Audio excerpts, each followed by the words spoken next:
After days in the hospital, Angel Soto is now recovering after surviving the tornado that ripped through his mobile home, leaving him with this wound on his leg. His cousin, Gabriel Torres, is translating for him. He feels okay, but still in a lot of pain.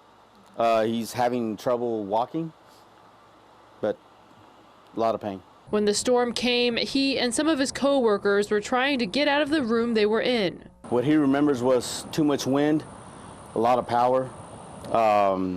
When they decided to start getting some of the things to maybe get out, they fell into the debris when the tornado actually hit the mobile home.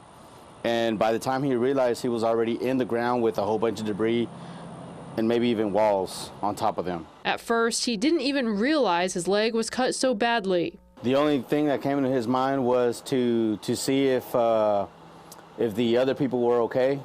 He didn't realize he had the cut until he took maybe 2-3 steps.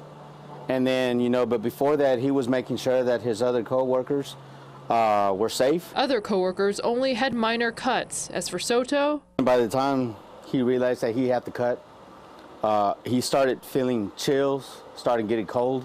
He started getting nervous.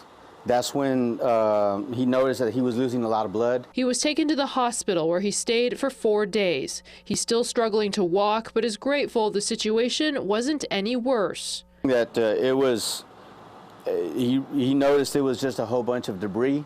He's glad that nothing went above the waist. God forbid, it could have happened stomach, chest, or something, whatever that caused, that could have happened elsewhere. More dangerous, maybe. And now it's all about a fast, speedy recovery now, moving forward. But